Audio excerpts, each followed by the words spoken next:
Our next speaker is a nutrition researcher who transformed her personal health battle into groundbreaking work in both canine degenerative diseases and human nutritional consulting. Please welcome Lisa Emerson.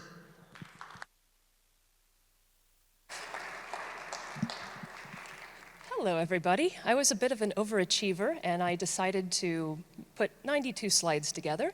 So I kind of had to dial it back. I cut 66, and I cut about a dozen personal stories from various people about their experiences, and I figured that at some point I will record the entire bit and upload it to my website. But this is the talk I'm giving today, and it should be decent. I have no conflicts of interest that I know of, but if you can think of any, please let me know. The importance of collaboration. Medicine is both an art and a science, requiring a balance of data-driven decisions with patient-centered, individualized considerations and care. Shared knowledge and mindful decision-making empowers patients, improves adherence to treatment plans, and encourages providers and scientists that they're providing beneficial services and information. Interdisciplinary data, communication, and teamwork provide the groundwork for optimal health outcomes and for the authentic advancement of medical science. Now, there are different roles to this, and we're going to go over the three obvious ones. The client, aka the customer or the patient, their job is to be the main character in their story. They're looking for health care. They are looking for knowledge about medicine, and they have to be able to communicate what they are looking for to someone else. So they need to communicate their condition, concerns, wishes, and preferences, and then they have to go forth and be healthy. The provider is of the business, generally a physician, specialist, nurse, patient advocate, or health coach. Their role is to be the person with the specialized knowledge that the client hasn't dedicated their life to.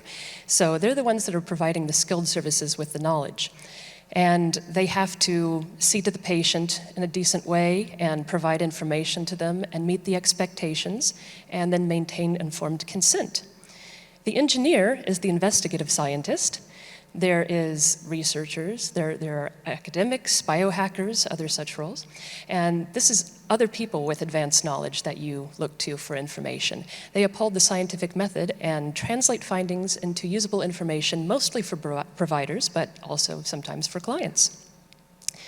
Things can happen to reduce collaboration. So concerns providers sometimes have about clients is that they lack the medical background to understand proficiently what's going on, and they have to explain more.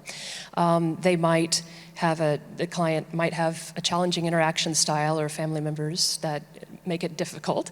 Other issues that they can have, provide incomplete or incorrect information to the provider so that they can't help them appropriately.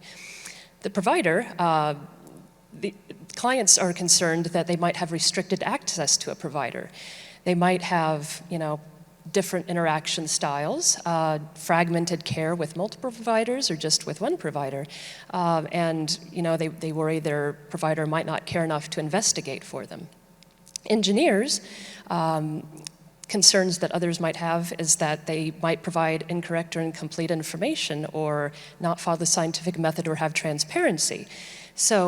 But what they think about themselves is their main concerns about themselves are the client feels ignored sometimes, or isn't able to access or afford health care. That happens a lot, so that's the general primary concern that's been brought to my attention.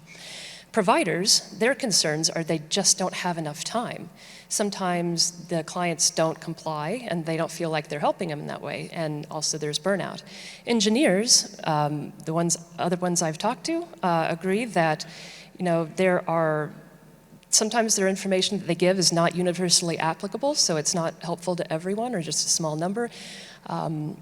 Their findings can be misunderstood or misapplied. That happens a lot. Now, everybody in the audience is a client at some point in their lives, and some of us wear multiple of these hats, and that's the fun part. But if we aren't familiar with each other, it makes it difficult. So collaboration equals reduced burdens. If we have a collaborative mindset, we can do a better job both addressing and avoiding these concerns. So there are some keys to a collaborative approach. Remembering the purpose, you're there for the client.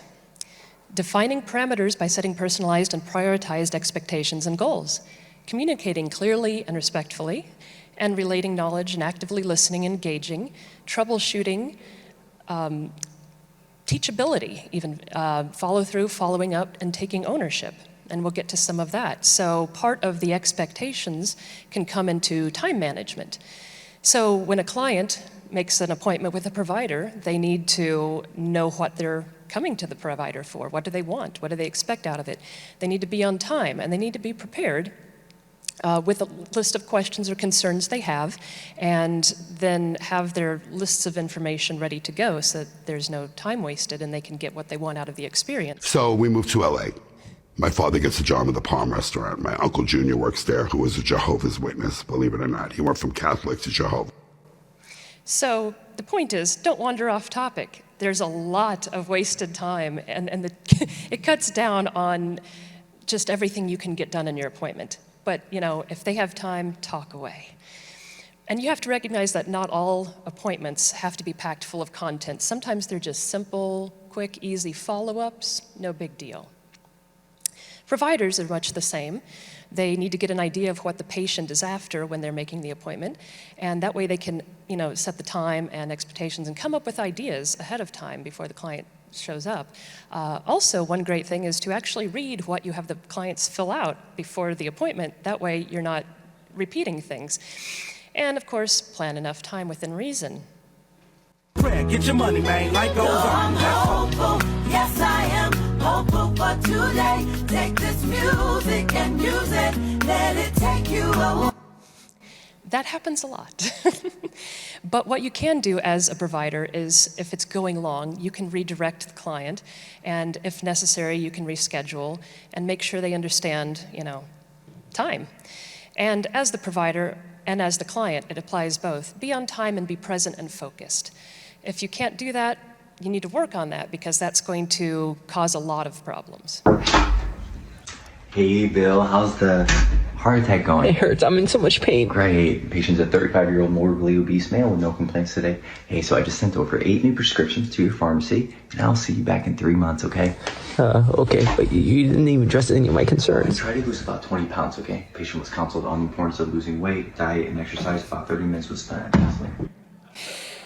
You might be familiar with that, maybe not. I hope not. I hope your experience is fantastic, but it does happen. And if you're a traditional provider, that's fantastic. If you're a more modern government corporate insurance-based provider, you might be overloaded with administrative paperwork. That happens a lot, and that's where that typically happens. So just have expectations on both sides and understand where you're going to fit and try to work with each other. So your client needs to feel like you're in their corner. You need to tailor their health care to them. Suggest what you find reasonable, what might be outlandish for where they are. Again, manage expectations, time frames, involvements, and costs so they have an idea. Make the health navigation process easier. Ask if there's anything in advance that they might need help with, because you're the one doing it every day. They don't know. And for the client, you are both in charge of and the most active part of your health team. Don't shy away from explaining your concerns, and don't be embarrassed about bringing up your concerns, because everybody has something, right? It's not a big deal. If you're confused about something, ask. At each step, let them know and get feedback on what you can do to help. And keep in contact with them. Help them help you. So, respect and openness. Take one another seriously. Don't minimize or dismiss. Assume good faith. Multiple perspectives are not only useful, but are sometimes quite valid. So you want to show interest and learn something on both sides to improve your outcomes. And your provider has a solid knowledge, but they don't know everything. They can't remember everything, so you have to give them some grace there.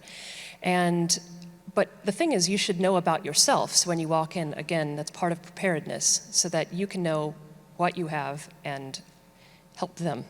Providers, again, they don't do this every day, but you do. So kind of anticipate what they might need. And what they really need to know is that you care and that you're willing to help them with their situation. Part of that is not abandoning them. So for instance, one thing you can do to show you care is that if you have a new patient and you say, hey, I don't know, go see a specialist. Well, they feel abandoned right then. You need to actually invest some time and care into their struggle. And that's, yes, and interdisciplinary information is invaluable. Speak with their other healthcare providers so that there's not fragmented care and everybody knows what page they're on so there's no confusion. Better communication equals better compliance. If they can't understand you, compliance will suffer. Client education, improve trust in the provider and in the process. Informed consent. Ask your provider what your risks are for anything that might be going on or anything they might like to do to you. Have things adequately explained to them, to you, and then you have to give informed consent. You're treating an individual, not a statistic. Recognize that all science studies published are not necessarily good science. And you, unless it's an emergency, you have to obtain voluntary informed consent. To highlight that point, I will do so with song. Popular. I don't care if you're popular, if you've got a friendly face, or style and grace, or degrees they can't ignore.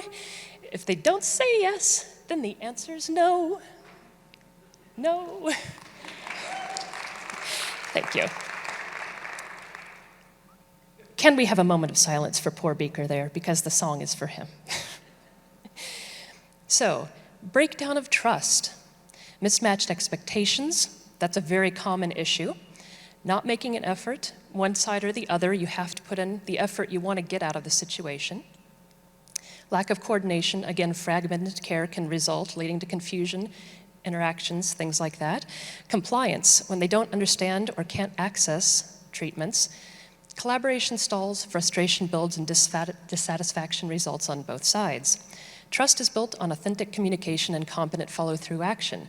If you don't maintain trust, things can go wrong. The client might fall away from you. They might not get decent health care. They might get unproven health care. They might actually make themselves worse, and then they don't trust the system. So you have to work to provide education, empathy, and options.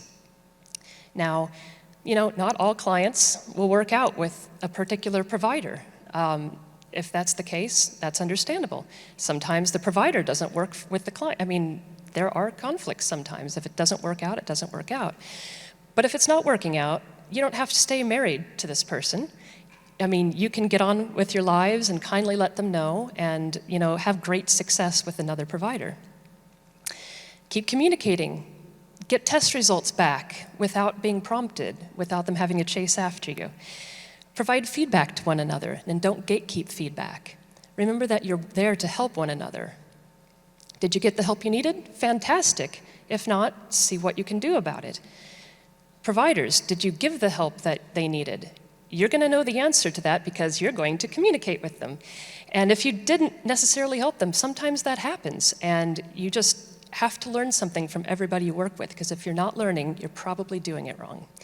And unless you're very lucky, nobody cares more about your health than yourself. So always advocate for yourself.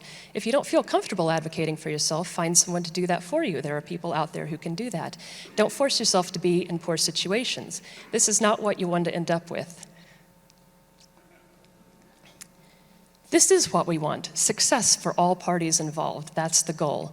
Client satisfaction, provider satisfaction, behind-the-scenes nerd satisfaction. All of this matters, and all of it requires collaboration.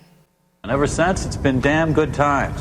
I'm feeling very, very happy, and I've never felt healthier. I have a good life. Thank you. Thank you.